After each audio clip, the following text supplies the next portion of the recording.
저번에 꿈꾸는 것까지 봤고요. 이 꿈을 해석을 하기 위해서 이제 요셉이 필요한 상황입니다. 이제 만 2년 후라고 하니까 이 날이 파라오의 생일날이거든요. 2년 전에, 만 2년 전에 무슨 일이 있었냐면은 파라오의 생일날 술관원장, 떡관원장이 다시 앞에 섰고 떡관원장은 죽었고 술관원장은 살았습니다. 그러니까 이때가 파라오의 생일이었어요. 파라오의 탄신일.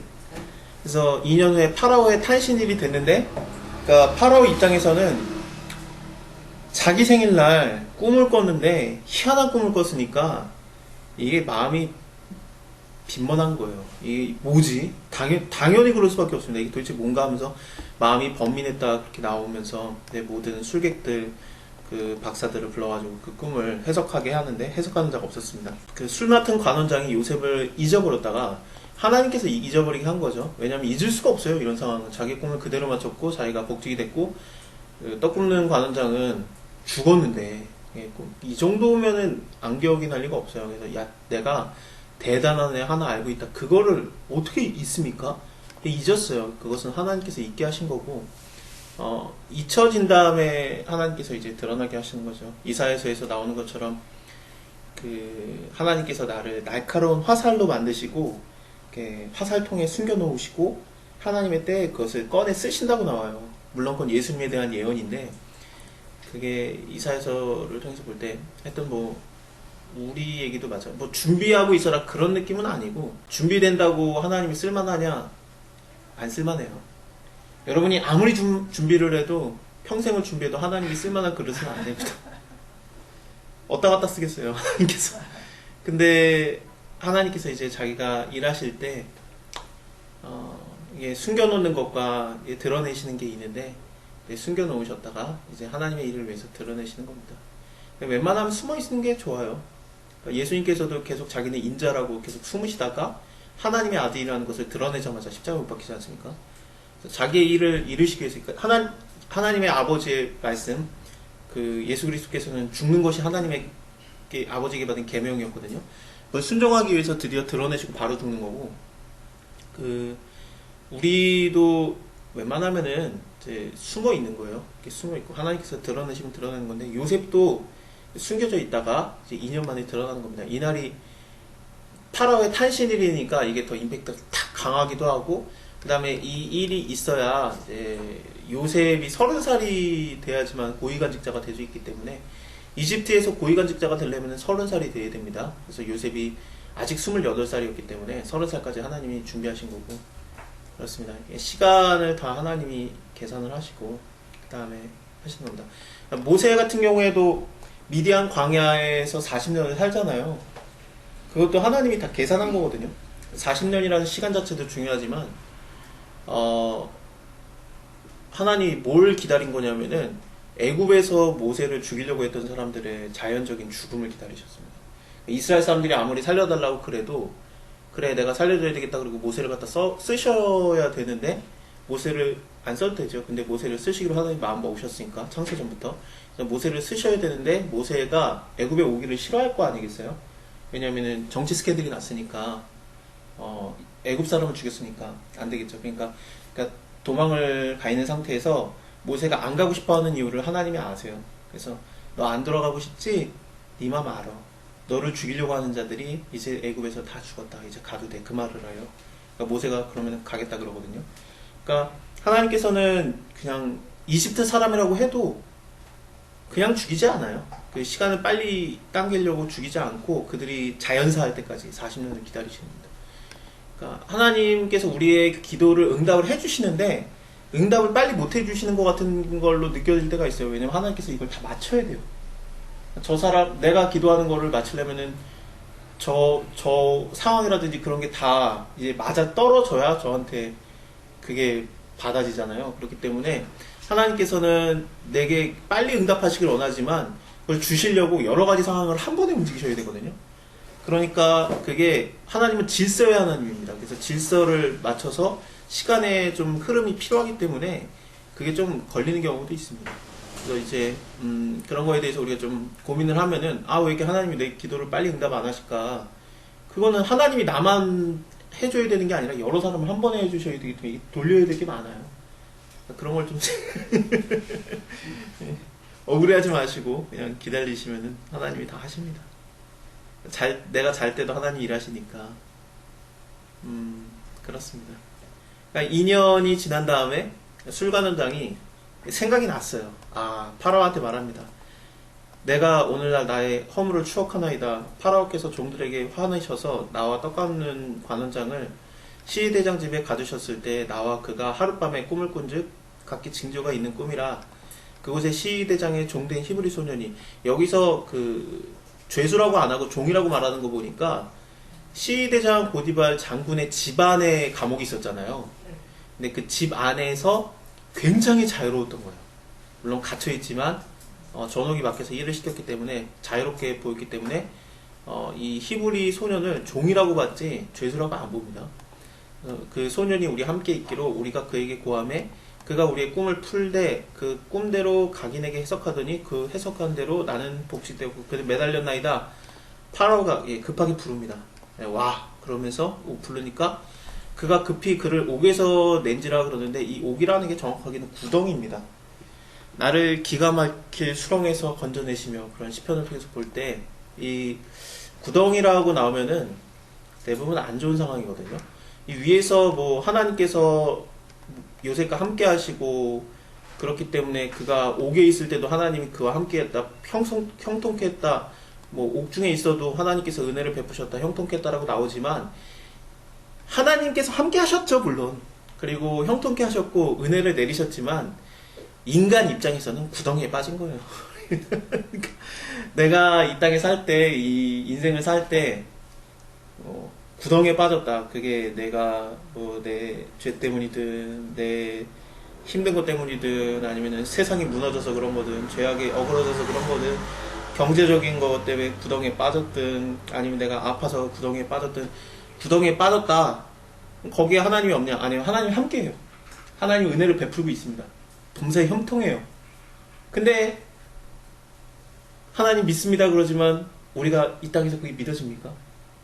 이 기가 막힐 구덩이에서 수렁에서 건져내셔서 하잖아요. 하나님 그걸 알아요. 이게 하나님 말씀이거든요. 이 단어를 구덩이라 써요. 그러니까 하나님이 늘 형통케 하셨지만 요셉이 있던 장소는 구덩이였습니다. 하나님 알아요.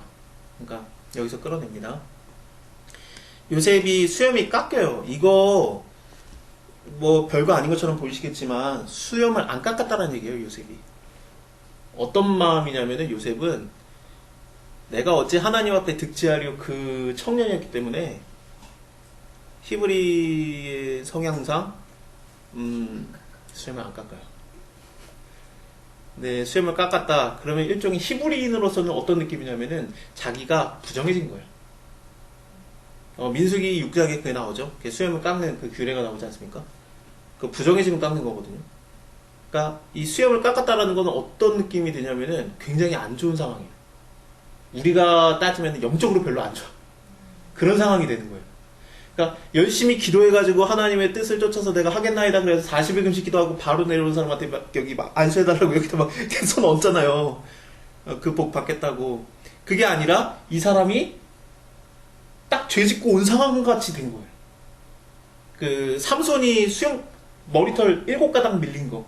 그런 드릴라가 삼손 머리를 대머리로 민 게 아닙니다. 7가닥을 밉니다. 7가닥. 그걸 미는데 힘이 떨어지는 거예요. 그런 거 나중에 사사기 보면서 자세히 봅시다. 힘이 떨어진 게 아니라 원래 힘이 계속 있었던 게 아니라 성령이 임하면 그때만 힘이 세요. 성령이 안 임하는 거죠. 그래서 힘이 없는 거예요. 그것도 나중에 한번 좀 생각을 해봅시다. 어쨌든 그 수염이 깎인다든지 머리털이 밀린다든지 이런 거는 히브리인의 입장에서는 내가 부정함을 받은 거예요. 그러면은 어떻게 하겠어요? 하나님의 그 사역을 제대로 하는 게 오히려 부담이 되죠. 근데 그런 거 상관없어요. 인간이 아무리 깨끗하든 더럽든 준비가 안 돼요. 그러니까 하나님이 함께하면 하나님이 함께하는 거고 아니면 아닌 거지. 그러니까 너무 내가 하나님께 쓰임받겠습니다 하고 준비하는 분들 많은데 좋아요. 그 마음을 하나님께서 기쁘게 받으실 줄 믿습니다. 근데 그거 교만이에요. 그냥 그 세관에서 그 죄를 짓고 있을 때 예수님이 지나가시면서 너는 날 따르라 했을 때 부르시는 거거든요. 마태를. 그런 겁니다. 그러니까 내가 죄인이었을 때 하나님이 나를 부르신 거지, 그렇다고 죄 지고 있어도 된다가 아니라 내가 죄인이든 뭐 내가 의롭게 살든 준비된 건 없어요. 근데 하나님께서 이렇게 쓰시는 거고, 수염이 깎였고 그 옷을 갈아입고 들어옵니다. 저번에도 말씀드린 것처럼 요셉은 옷이 벗겨지면 나쁜 일이 일어나고 옷이 입혀지면 좋죠. 그래가지고 형들한테 옷이 벗겨졌을 때 나빴는데 옷이 다시 입혀지고 보디발 장군의 집에 갔고, 옷이 벗겨졌을 때 성폭행범으로 몰리고 지금 다시 옷이 입혀집니다. 그래서 파라오한테 들어오고 그 다음에 또 옷을 한번 또 갈아입을 거예요. 그러면서 이제 총리가 될 건데, 그렇습니다. 이 요셉이 이제 들어오니까, 파라오한테 들어오니까 파라오가 요셉한테 말합니다. 내가 한 꿈을 꾸었으나 그것을 해석하는 자가 없더니 들은즉 너는 꿈을 들으면 능히 푼다더라. 이 말을 하는 거 보니까 어떠냐면은 요셉이 지금 애국말을 할 줄 압니다. 그죠? 그러니까 하나님이 언어를 배우게 하신 거죠. 언어를 배우게 하셨고, 파라오 앞에 바로 서서 이제 30살이 되게 기다리셨고, 하나님께서는 그 다음에 파라오의 생일날, 그 임팩트가 가장 강한 날 징조를 딱 준 거죠. 그러니까 이거 도대체 뭐냐, 내가 내 생일날 이걸 내가 뭔가 받았는데 이게 분명히 신한테 받은 건데 뭐냐. 그러니까 요셉이 파라오한테 대답하는 게, 이는 내게 내가 푸는 게 아니다. 하나님께서 파라오에게 평안하게 대답하시리이다. 바로가 요셉에게 이르되 내가 꿈에 하숫가에 서서 보니 살집 아름다운 7 암소가 하숫가에서 올라와서 갈밭에서 뜯어먹고 그 뒤에 약하고 심히 흉악한 파리한 7 암소가 올라오니 그같이 흉악한 것들은 애굽 땅에서 내가 보지 못한 것이라. 당연히 그렇습니다. 애굽은 흉년이 없는 나라예요. 파리한 암소를 애굽 땅에서 파라오가 한 번도 못 봤어요. 이런 상황입니다. 그러니까 아브라함 때도 흉년이 들었을 때 아브라함이 그 가나안 땅에 흉년이 들었으므로 애굽에 왔었고, 그 다음에 이삭 때도 가나안 땅에 흉년이 드니까 가려고 하다가 하나님이 멈추게 해가지고 그랄 땅에 거하면서 거기서 백배의 결실이 나왔죠. 하나님의 은혜로. 그 다음에 지금 야곱 때 또 흉년이 난다는 거거든요. 요셉이 이미 와 있는 거고, 야곱이 이제 자기 형제들을, 자기 자식들을 보낼 거고, 그렇습니다. 그래가지고 이런 상황인데, 어쨌든 모든 나라는 흉년이 돼도 애굽은 흉년이 없어요. 나일강 때문에. 이런 강이 있는데 어떻게 흉년이 있겠습니까? 이게 범람했다가 아니었다, 범람했다 아니었다. 그러니까 이 시간을 마치기만 하면 되니까 천문학과 뭐 그런 그 수학이 발달하게 되고 건축학 발달하고 농업이 발달하고 그런 나라입니다. 이런 나라예요. 거기서 이제 한 번도 그 흉년이 든지 들어보지 않았기 때문에 이런 걸 본 적이 없는데, 이제부터 요셉이 말할 건 뭐냐면은 이 땅에 7년 동안에 흉년이 임한다, 이 말을 해야 되는데 한 번도 그런 적이 없거든요. 이 말을 하는 게 얼마나 어려운지. 진짜 하나님 시키는 대로 말해야지만 가능한 겁니다. 그 파리하고 흉악한 소가 처음 7살찐 소를 먹었으나 먹은 듯 하지 아니하며 여전히 흉악하였더라. 내가 그거 깨었다가 다시 꿈을 꾸니 한 줄기 무성하고 충실한 이삭이 나오고 7 이삭이 나오고 또 세악하고 돈풍의 마른 7 이삭이 나더니 그 세악한 이삭이 좋은 7 이삭을 삼킨지라. 내가 꿈에서 꿈을 술객에게 말하였으나 그것을 내게 보이는 자가 없다. 이것을 얘기하니까 2가지 꿈이 겹쳤겠죠. 그러면은 이거는 하나님께서 주신 꿈이다. 이 꿈은 사실은 2개가 아니라 하나다. 하나님이 그 하실 일을 파라오에게 보이십니다. 그러면서 꿈이 해석이 들어갑니다. 요셉이 자기가 전에 꿈을 2개를 꿨었는데, 처음에는 그 형들의 단이 요셉의 단한테 절하는 거, 그 다음에 2번째 꿈은 해와 달과 11별이 이제 요셉의 별에게 절하는 거, 그것을 껐었는데, 그것을 요셉이 해석을 했던 건 아니고 처음에는 형들이 해석을 했고 그 다음에 야곱이 해석을 해줬는데, 어쨌든 그 꿈이 하나라는 걸 알았어요. 그러니까 2 꿈이 하나라는 걸 알았고, 그 다음에 무조건 2 꿈은 하나냐? 아니죠. 떡과 담과 술과 넘자 때 이 꿈이 되게 비슷했는데 이게 하나님께서 어떻게 하시는지를 좀 배웠어요. 그래서 새 광주리는 3일이다, 이런 것들을 보면서 이런 날짜가 꿈과 관련된다라는 걸 요셉이 알았거든요. 그런 상황에서 이제 요셉이 이 하나님께 말씀을 받은 대로 꿈을 풀기 시작합니다. 그래가지고 이걸 푸는데, 그러니까 7 좋은 암소는 7년이다, 7해다. 그리고 좋은 7 이삭도 7해다. 그래서 꿈은 하나다. 그래서 2개를 겹쳐 꾼 거예요. 2개를 겹쳐 꾸면 뭐가 되는 거냐면은, 하나님이 이 일을 마음에 두신 거고 급하게 일을 하시는 겁니다. 그렇기 때문에 이거는 반드시 이루어지는 거고 그런 겁니다. 그러니까 이 일을 하시는 것을 파라오에게 보이심이 이것입니다. 그러면서 이제 해석을 해주는데 그 후에 올라온 파리한 거 그리고 7소 이것도 7년이고 동풍에 말라 속이 빈 것도 7해 흉년이다. 내가 파라오에게 고하기를 하나님 그 일을 파라오에게 보이신 것이 이것이다. 온 땅에 7해의 큰 풍년이 있고 그 다음에 7해의 흉년이 들므로 애굽 땅에서 풍년이 다 잊혀질 만한 것이 됐고 기근으로 멸망하리니 그 후에는 그 흉년이 너무 심함으로 풍년을 이 땅에서 기억하지 못하리이다. 두 번 겹쳤던 것은 하나님이 이 일을 정하셨음이라 속히 행할 것이다. 그래서 반복적으로 말하는 거는 성경에서 반복적으로 말하는 거는 강조되는 거예요. 무조건. 그래서 형광펜 성경이 약간 그 개념이죠. 반복되는 거는 분명히 하나님이 강조하는 거다. 제가 그 대학원 때 데이비드 랭 교수님한테 배우던 방법인데 이게 반복 구절이 이렇게 하는 거를 배웠어요. 그래서 지금 이걸 제가 형광펜 성경에 적용을 한 건데 그렇습니다. 이건 제 프린트물은 아니고 교수님 프린트물이에요. 교수님이 이런 식으로 공부를 하시고 그다음에 저희에게도 이것을 그대로 만들게 하십니다. 저희가 이걸 다 해요. 그래서 반복 구절을 찾고 하나님이 여기서 강조하는 게 뭘까? 여기 지금 그 창세기 1장 부분이네요. 그래서 하나님 보시기 좋았더라, 하나님 보시기 좋았더라고 빨간색으로 나오죠. 그런 것들을 이제 저도 배웠어요. 이거대로 했고 와이프도 배웠고 그래서 이거대로 했는데 반복되는 거는 성경에서는 하나님이 일을 정한 거고 강조하는 거예요.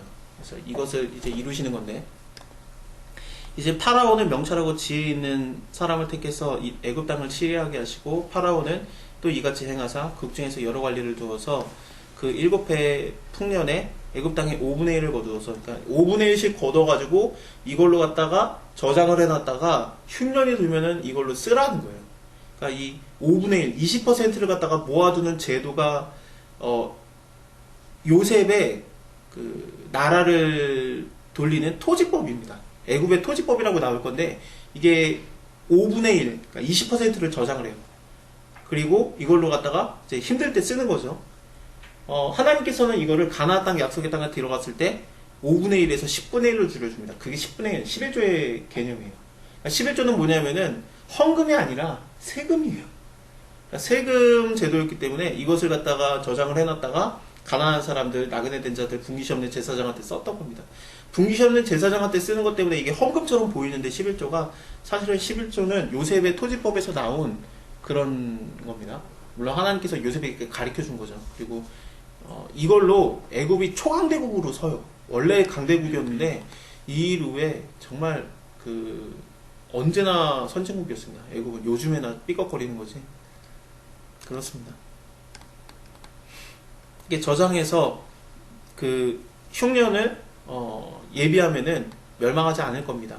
파라오와 그의 신하들이 이 일을 좋게 여겨요. 이게 믿어지지가 않는 얘기인데 왜냐하면은 나일강이 있는데 흉년이 든다는 얘기, 그것도 7년이나 흉년이 든다는 얘기는 이제 말도 안 되는 얘기인데 사실 파라오의 꿈은 아무도 해석을 못했고 그거에 대해서 뭐라고 할 수가 없는 거죠. 그리고 또 요셉 입장에서는 그걸 얘기를 했을 때 하나님께서 그들의 마음을 움직였을 거고 잠언을 보면은 왕의 마음을 움직이는 것은 하나님의 정하신 것이다 그랬기 때문에 이 마음을 움직여서 이것이 좋게 보이게 한 겁니다.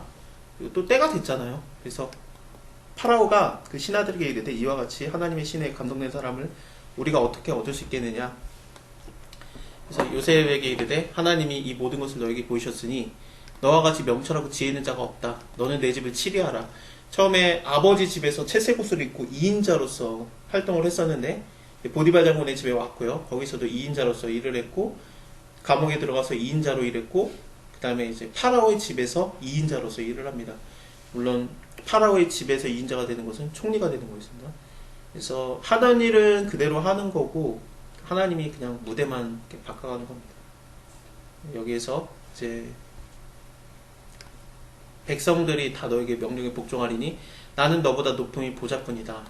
바로가 또 요셉에게 이르되 내가 너로 애굽의 온 땅을 총리하게 하려노라. 그러면서 이제 인장반지도 빼어주죠. 요셉의 손에 끼우고 세마포 옷을 입히고 금사슬을 목에 걸고 그 다음에 자기에게 있는 버금술에 두 번째 수레라는 뜻입니다. 이 두 번째 수레에게 그를 태우고 무리가 그 앞에서 소리 지르기를 엎드리를 하더라.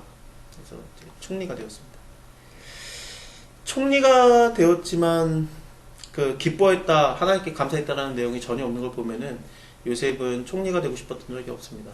돌아가고 싶죠. 이제 감옥에서 나왔겠다. 돌아가고 싶지 않았을까? 그 생각밖에 없었을 거예요. 그리고 므낫세 에브라임을 낳았을 때도 그 이름들을 보면은 아버지의 집에 돌아가고 싶다라는 마음이 간절함이 보이기 때문에 요셉은 늘 돌아가고 싶었고, 창세기 50장, 그러니까 창세기의 마지막도 형들에게 부탁하는 게 너희가 이렇게 후손들에게 얘기하는 거죠. 나 이렇게 죽는데 이렇게 미라가 되는데 너희가 약속의 땅 가나안 땅으로 하나님 이끌어 가실 때 내 해골도 좀 가져가 달라고 부탁을 하고, 실제로 출애굽기에서 모세가 들고 올라갑니다. 그 다음에 여호수아 마지막 장에서 실제로 세겜 땅에다 묻어줍니다. 그러면서 이제 요셉이 꿈꿨던 거, 내가 약속의 땅 가나안 땅에 묻히리라, 그것이 이루어지는 거죠. 그 긴 여정, 그걸 여호수아 때 그게 이루어지는데, 모세 때 출발이 되고 여호수아 때 이루어지는데, 그 안식의 땅, 아버지의 땅, 약속의 땅 가나안 땅에 들어가는 거, 우리에게요. 영원한 아버지, 우리 하늘의 아버지의 나라에 들어가는 거, 안식에 들어가게 되는 것을 누가 우리를 데리고 들어가는가? 시작은 모세, 율법이 우리를 시작을 하지만 그 율법은 예수 그리스도께로 우리를 인도하는 유치원 선생님이고, 그래서 내가 죄인이구나를 깨닫고 예수 그리스도를 기대하게 되고, 여호수아, 히브리 발음 여호수아, 헬라어로 하면 예수아가 되죠. 그래서 예수께서 우리를 데리고 들어가시는 겁니다. 모세가 죽은 다음에, 율법이 죽은 다음에, 그러니까 율법을 완성시키시고 예수님이 우리를 이끌고 들어가는 거예요. 그게 히브리서에서 굉장히 핵심적인 내용입니다. 그래서 우리가 천국 가게 되는 거, 그러니까 천국이라기보다는 아버지의 나라에 가게 되는 게, 그 여정이 사실은 이 요셉부터 여호수아 마지막 장까지 이어지는 거죠. 참 그렇습니다.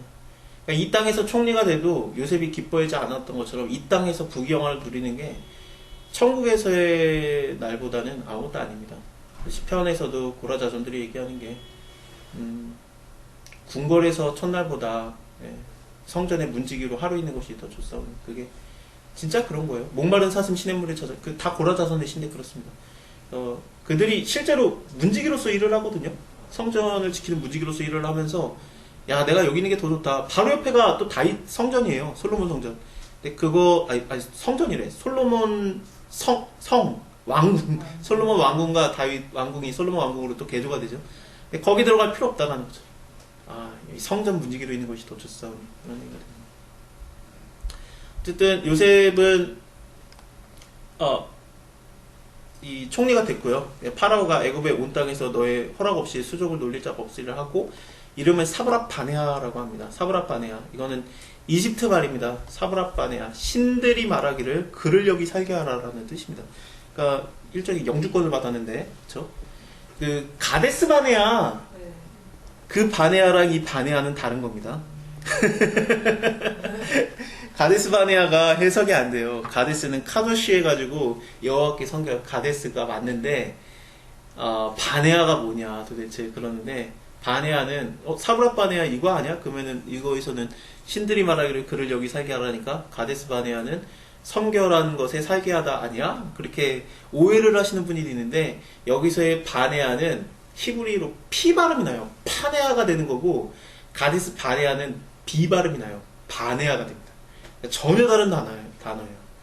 그러니까, 한글로는 똑같이 써졌는데 안타깝네요. 다른 겁니다. 그러니까 가데스 바네아는 무슨 뜻인지 몰라요. 그 신들이 말하기를 그를 여기 살게 하라 하고, 온 제사장 보디베라의 딸 아스낫을 그에게 주어서 아내를 삼게 합니다. 그 온이라는 땅에 제사장이 있는데,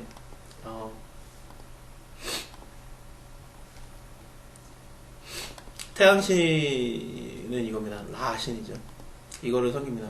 가운데 머리에 해지고 있는 그 머리는 새인 이자가 라입니다. 라신을 섬기는 제사장 보디베라의 딸 아스낫이 요셉의 아내가 됩니다. 그러니까 완전히 안 믿는 여자랑 결혼을 했죠.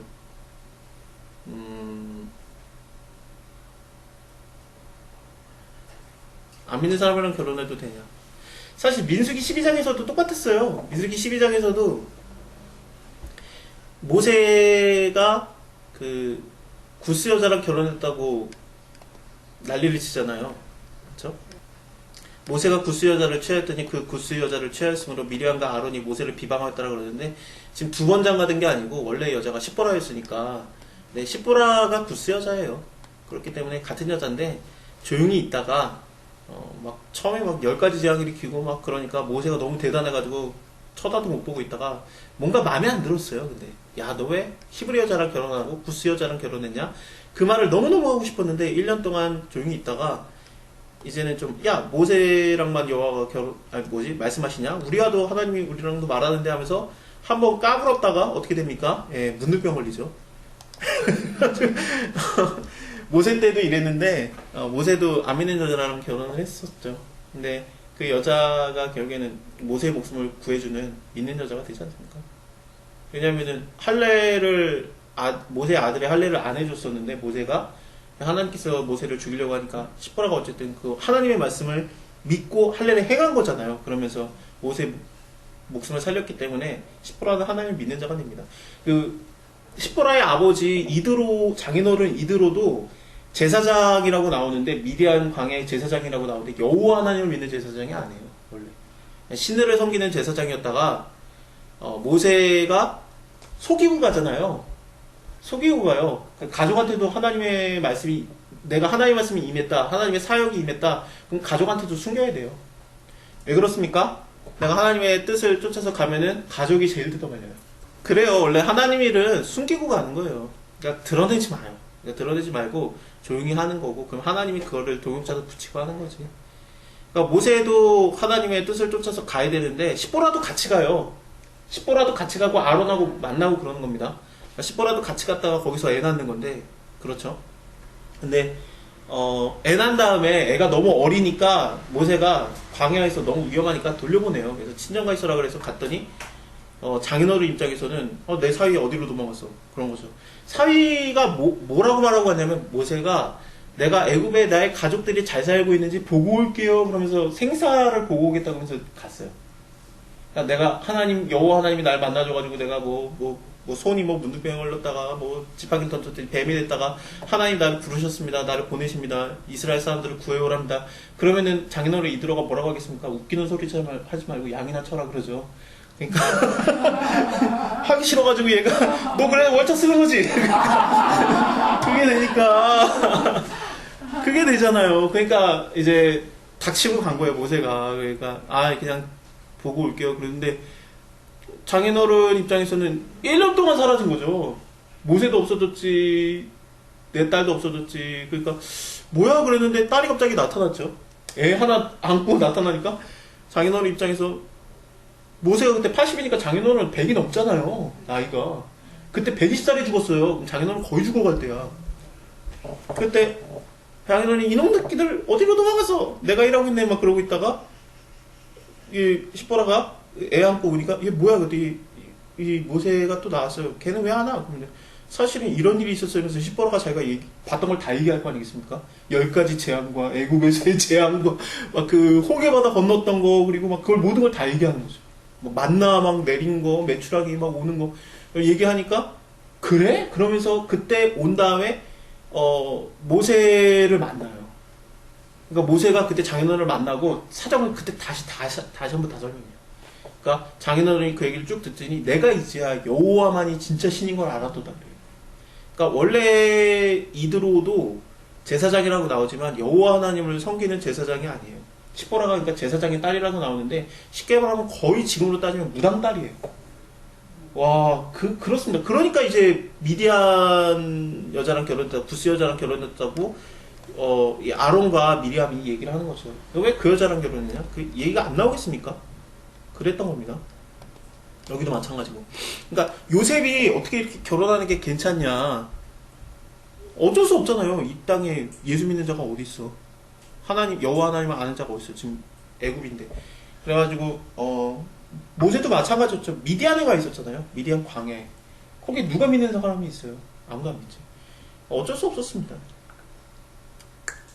그러면은 또 우리 이렇게 생각할 수 있죠. 그러면은 교회 가면은 여자가 압도적으로 많고 형제가 압도적으로 적은데 내가 누구랑 결혼할까? 그러면은 안 믿는 사람이랑 결혼해도 되지 않을까? 그렇게 결혼해도 되는데 그렇게 결혼하시면은 이런 상황이 됩니다. 이제 문두병 걸릴 수도 있고.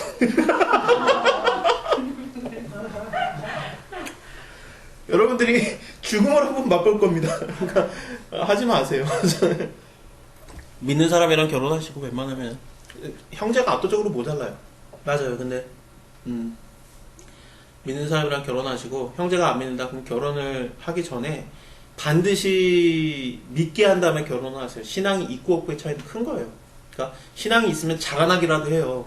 근데 신앙이 아예 없는 상태면은 이게 결혼이 성교가 아니기 때문에 이 정도 요셉이나 모세급은 자기가 이런 여자와 결혼해도 컨트롤이 되는데 컨트롤이 됐다라는 게 바로 이제 므낫세 에브라임의 이름을 히브리어로 주니까 그런 걸 통해서 보면은 이제 그 신앙을 안 잃었구나.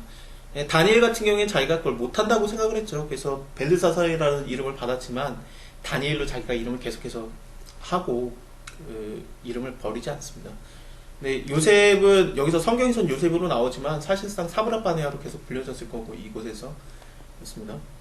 형들이 모르니까 요셉을 그걸 통해서 보면 사브라바네아로 계속 불려진 거고 그러니까 겉모습은 사브라바네아였죠. 신들이 말하기를 그를 여기 살게 하라의 모습으로 살았고 자기가 타고 다니는 차도 리무진이고 애굽산 리무진 옷도 세마포 옷이 금사슬 목걸이가 인장바지 전부 다 애굽 겁니다. 그리고 머리도 짧게 잘랐고 수염도 자르고 애굽의 모습으로 살고 자기 아내가 그 태양시대 제사장 보디베라의 딸 아스나시고 그래서 이랬지만 속은 하나님의 사람이 변하지 않았었고 다니엘은 내가 겉사람이 무너지면 나 속사람도 무너진다. 그러니까 나는 그 제사 음식 안 먹는다. 나는 식물을 먹게 하라. 그러면서 곧 죽어도 예루살렘을 향해서 3번 절하고 기도하고 그러는 겁니다. 3번 절하는데 3번 기도하고 죄송합니다. 사자굴에 들어가도 나는 이거 죽어도 난 이래야 돼. 그런 사람이었어요. 성격에 따라 달라요. 그러니까 내가 다니엘 같은 성격이다. 나는 겉모습이 무너지면 난 속사람 죽는 거 난 확실하다. 그럼 다니엘처럼 하세요. 근데 나는 겉모습은 중요하지 않다고 생각한다.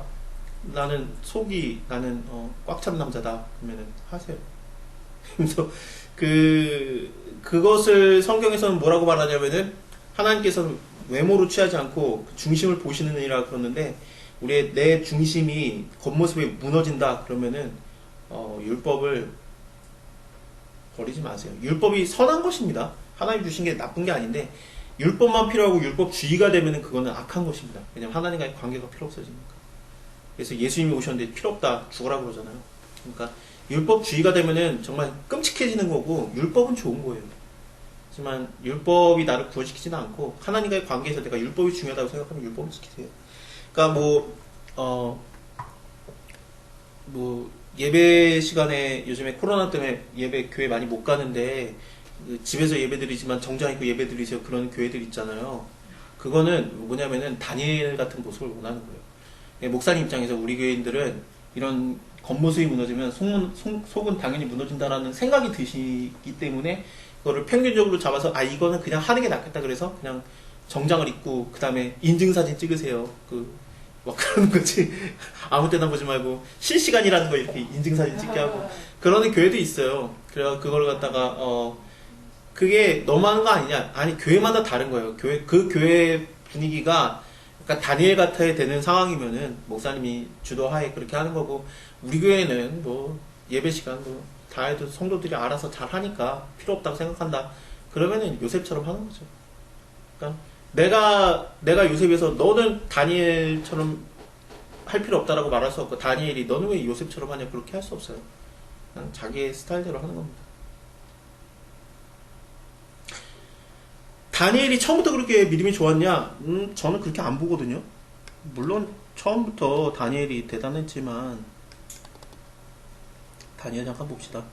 처음부터 이 믿음이 안 나와요. 우리가 믿음이 원수를 살아감이 극치에 이르겠지만 처음부터 그걸 할 수 없고 이제 서서히 올라가는 거예요. 어떻게 그걸 한 번에 합니까? 내가 그 과정에 있는 거니까. 다니엘 같은 경우에 왕의 진미 안 먹고 나는 채식으로 먹겠다. 여기서는 믿음이 똑같았는데 다니엘과 세 친구 하나냐와 미사엘과 아사랴가 똑같았죠. 근데 이 다음에 다니엘의 친구들 하나냐, 미사엘, 아사랴가 불에 던져지죠? 왜 불에 던져집니까? 절 안에서. 그쵸? 다니엘이 왜 없을까요? 워낙에 다니엘이 높은 존재여서 숨는 게 가능했던 것 같아요. 제가 감시 대상이 맞아.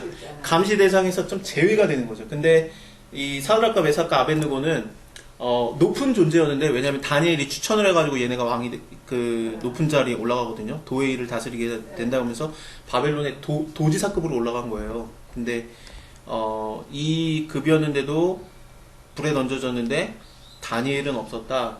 다니엘이 여기서는 믿음이 새 친구만큼 못했다가 이 불에 던져졌다가 살아나는 걸 본 거죠, 다니엘이. 그 다음에 자기는 나중에 어떻게 되냐? 사자굴에 들어가는 거예요. 왜냐하면 하나님을 봤잖아요. 그러니까 우리가 한 번의 믿음이 올라가는 게 아니에요. 하나님이 여러 우리의 삶에서 그 과정을 보여주고 내 주변 사람들의 과정을 보여주고 내가 그걸 믿게 하는 거예요. 저도 제 믿음이 어디서 나왔겠습니까? 저도 어머니 아버지를 보고 자란 거고, 제 주변에 뭐 목사님들 영양분을 많이 받았죠. 저는 정말 진짜 주변에 좋은 사람들이 많았고, 그래서 그분들을 보면서 그때 이분은 이때 이렇게 하셨는데 그러면서 그거를 믿음을 이렇게 경험이 쌓이는 거거든요. 하나님께서는 우리한테 갑자기 맹신을 하게 하는 게 아니라 작은 걸로 밟아 올라가게 하는 거예요. 모세한테도 내 백성을 구해라, 그게 1번이 아니에요. 먼저는 뭐냐면은 꽃이죠. 그래가지고 불이 붙었는데 안 타. 큰 나무라고 생각하면 안 됩니다. 요만한 지푸라기입니다. 요만한 지푸라기예요. 거기에 불이 붙는데 이게 불이 붙었네. 그 워낙에 흔한 일이에요. 불이 붙는 거. 불이 붙었네. 거기가 건조하고 더운 지역이니까. 그래서 안 타니까 이 모세 입장에서는 이건 땡 잡은 거거든요. 왜냐면은 자기가 불 붙이느라고 부싯돌 하고든지만 이거 해야 되는데 저거 하나 갖고 있으면 영원히 꺼지지 않는 횃불을 얻는 거 아니에요. 그러니까 우와 하면서 이제 다가오니까 그때 하나님이 신발을 벗어라, 너희 있는 곳은 거룩하다 하면서 첫 시작이 뭐냐, 신발 벗는 것부터예요. 신발을 벗으니까 얘가 내 말을 듣는구나. 그런 다음에 지팡이를 던져봐라, 그 다음에 잡아봐라, 손을 넣어봐라, 빼봐라, 넣어봐라, 빼봐라. 내 말 잘 듣네, 내 백성 구해라. 그렇게 시작하는 겁니다. 그래서 하나님께서 하나하나 단계를 밟아가는 거지, 한 번에 우리한테 내가 너를 불렀다, 너는 세상을 구원해라, 그런 건 없어요. 처음에 진짜 작은 일에 충성을 시키고 작은 일에 충성하면 조금 더 큰 걸 맡기시고 조금 더 큰 걸 맡기시고, 잘했다 충성된 종아, 내가 너에게 더 큰 것을 맡기리라 하면서 점점 커지는 겁니다. 나중에 이게 극치로 올라가는 거예요. 점점. 그러다가 어마어마해지는 거죠. 내가 할 수 있는 일은, 내가 사람 하나이기 때문에 내가 할 수 있는 일은 1이에요. 근데 이 1이 어떻게 10이 되고 100이 됩니까? 이걸 10명한테 하고 100명한테 하면 돼요. 그러면 이게 10달란트, 100달란트가 되는 거고, 10배, 100배, 30배, 60배, 100배 결실이 맺는 겁니다. 내가 할 수 있는 건 하나인데 100배를 100명한테 하면 되니까, 100명한테 하면은 내가 못하니까 하나님이 동역자들을 붙이시고 같이 하는 거거든요. 그러면은 동역자는 그러면은 그냥 동역자냐? 아니에요. 동역자도 동일한 급이에요. 하나님께서 보시기에는. 그래서 나도 그냥 숟가락 얹었는데 같이 하나님께서 잘했다 충성된 자가 그러는 거 그렇습니다. 나중된 자가 먼저 된다는 게 이런 의미거든요. 그러니까 나도 그러면은 나 별것도 안 했는데 하나님이 그걸로 카운트 해주시나? 그렇습니다. 하나님 원하시면 그렇습니다.